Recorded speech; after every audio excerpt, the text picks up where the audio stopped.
Seorang pria bernama Adi nekat mencuri 1 unit mesin tempel perahu bot.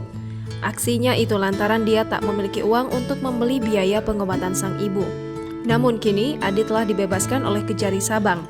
Kisah tersebut dibeberkan oleh akun Instagram milik Kejaksaan Republik Indonesia @kejaksaan.ri pada Kamis 10 Maret 2022.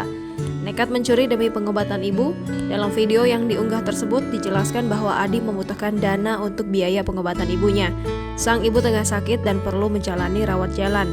Pria itu mengaku telah melakukan segala cara untuk menyembuhkan sang ibunda yang sakit agar sembuh seperti dulu kala. Hingga akhirnya Adi memutuskan untuk nekat mencuri 1 unit mesin tempel perahu bot. Dirinya pun sempat ditahan pihak kepolisian. Mengetahui hal tersebut, Jaksa Kejari Sabang pun akhirnya melakukan usaha restoratif justice ke Adi. Dalam video, momen pembebasan Adi terekam dan disaksikan beberapa orang di rumahnya. Adi terlihat berjabat tangan dan bersalaman dengan jaksa sambil menangis terharu. Korban pun dikatakan telah dengan tulus memaafkan perbuatan Adi. Usai pembebasan, Adi langsung lari memeluk sang ibu yang berada duduk di depannya. Momen haru itu pun disaksikan para petugas kejaksaan yang berada di rumah Adi. Kejari Sabang pun langsung memberikan bantuan ke ibu Adi yang sedang sakit ketika mengetahui kondisinya.